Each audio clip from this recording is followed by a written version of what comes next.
Welcome back to one more edition of Boxing I Got It. So, little nightcap, just want to throw this little night video out there. Came across this little article, as you see there on the motherfucking page. Why has Deontay Wilder failed to become a star? Now, when I first saw the article, man, I'm not gonna lie, I got mad. I was like, man, what's, what the fuck? Like, what's the prosecution with this man? You know what I'm saying? Like, why do they keep dissing my, dissing Wilder like that?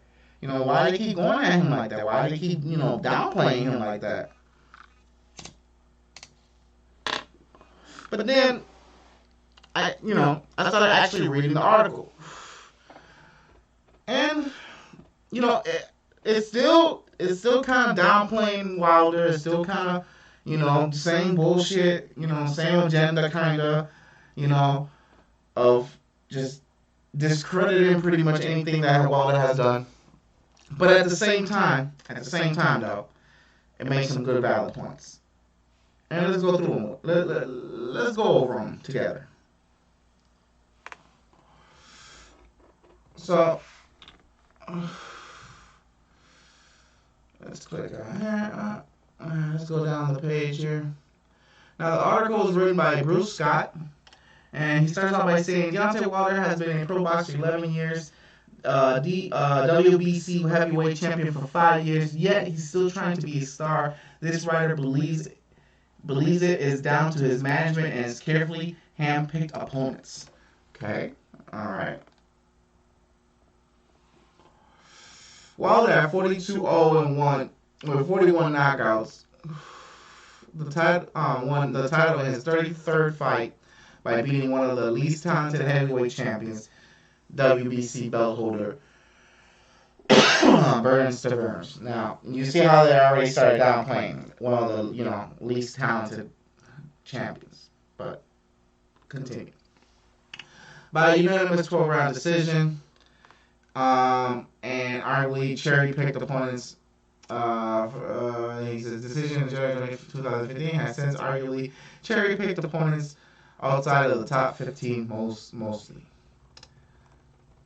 Now, this is what I found interesting. Now, and I have to kind of agree in a way. It says here, it appears strange that Wilder was not calling for a unification fight with Charles Martin when he briefly held the IBF title for 2016 to April 2016, as surely Martin would have gone for that. Also, former IBF, WBA, WBO heavyweight champion Vladimir Klitschko called out Wilder for a unification fight before that, only for Shelly Finkel to say Wilder lacked the experience back then.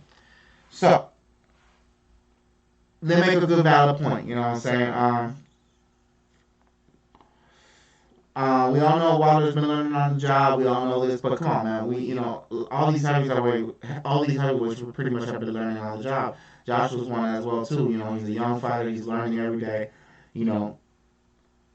I felt like if Klitschko was calling him out, he should have taken that fight. Probably would have knocked out Klitschko, and definitely should have taken that fight against Charles Martin. So I definitely have to give credit to this writer and doing their research when it comes to this, because they do make a valid point. Why didn't Wilder push to unify? Right now, he'll be having two of the four belts, instead of just having one.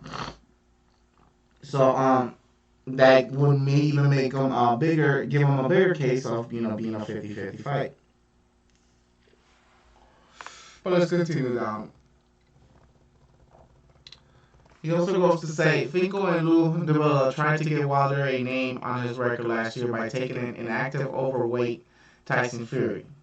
Now, that's bullshit, because Tyson Fury had some fights, and he had gotten pretty good in shape. So I wouldn't say he was overweight whatsoever. I think he was at his good weight, and I think he was at a good weight. I don't think he was. See, like I said, there's yet again trying to downplay the shit. But let's continue. It is well documented that Wilder turned down a 3-fight deal with DAZN that included 2 fights with Anthony Joshua. The reason for this, from some source, is because Wilder did not know how much Joshua was getting, and he would take his own route to make more money in his next 3 fights. This appeared to be a very strange decision, as we are constantly told by Wilder that he wants one face, one name, one champion, but when presented with the opportunity, he constantly turns it down. Now, yet again, I gotta call bullshit. Because we all know that 3-fight deal was not a good deal. There was a lot of bullshit going on with that shit.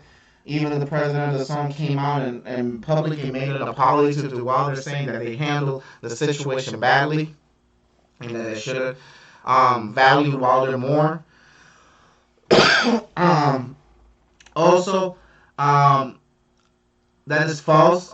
Joshua was not guaranteed in the fight. It was a 3-fight deal, yes, but Joshua was not guaranteed to be the fight that he would get. That was one of the main things that why Wilder did not take the fight. And it was a smart idea, because if you think about it, when the contract went down, it was before the Reese fight. So Wilder would have fought. He did his fight with Brazil, and then Anthony Joshua would have lost to Reese. Then he would have to rematch. So Wilder would have been standing waiting or whatever, or had to fight two other people, to fulfill the contract, the 3-fight deal contract, because one of the fights was Brazil already. So that's one fight right there. So he only had 2 fights, which was Joshua. So according to this writer, Joshua and the rematch, which was bullshit. We all know it was bullshit because it was not guaranteed. So let's move on.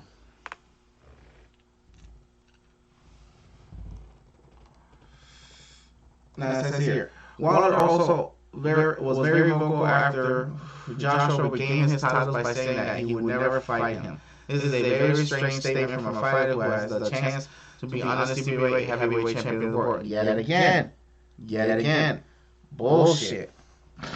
Wilder never said he would never fight Joshua. On the contrary, he said that Joshua would not fight him. That most likely the fight would never happen because Joshua's team did not want the fight to happen.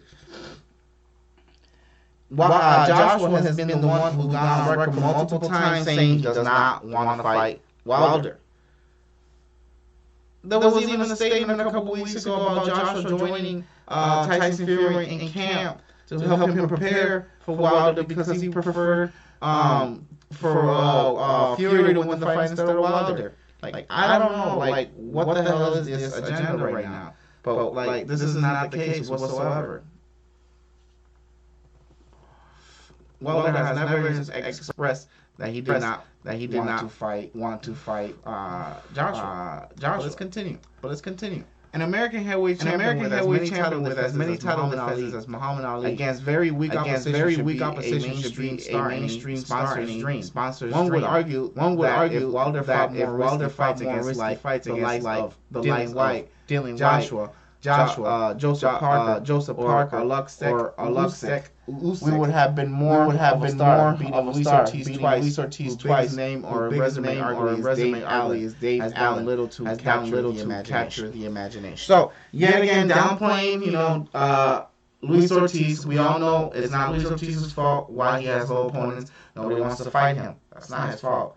That's your people's. That's other boxers that fault that don't want to give him the time a day for a fight.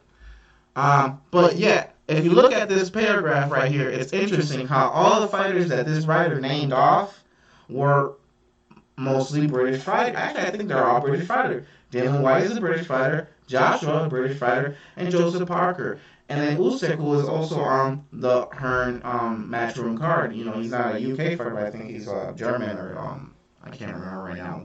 But the point is, they're all European fighters. Seems kind of strange, right? Kind of weird that he doesn't mention any other credible opponents that might be from somewhere else except for Matchroom's promoter. So makes you think who this guy Bruce works for. But let's continue. Let's see what we have here, or is that the last of it? Yeah, that's actually the end of the article. That's how he basically ends the article, and then they show the highlights of the fight. Let's go back up here because I want to highlight. Here we go. Bruce Scott, man, Bruce Scott, yo, I don't know what you got against Wilder. I don't know if if you're if you just don't like the dude, or I don't know what it is you have against him. But this article, I only gave you credit for one thing. Most of the other things were pretty much lies. Um, and personally, like I said, I give credit where credit is due. I give you credit for the Charles Martin thing and the Vladimir Klitschko thing. Yes, Wilder maybe should have took those fights. I personally would have, preferred it. But at the same time, there's a lot of stuff that is lies. The zone contract, him saying that he never wants to fight Joshua. Also about just the opponents you chose to pick that would make Wilder more credible if he had fought those opponents. So I just kind of see the agenda behind it. I see that you're just basically trying to downplay anything that Wilder does, and it's sad. It's sad to see that type of thing. We're trying to promote boxing. We're trying to get boxing up there, and this is not the way to do it. Be neutral. Call things the way they are. Don't call the way you want them to be. Just call them the way they are. But that's all I got for you guys. I hope you enjoyed the video. Please leave me your comments. Let me know what you guys think about articles like this. Hit that like button. Please subscribe to the channel. And I'll be talking to you guys later. Peace.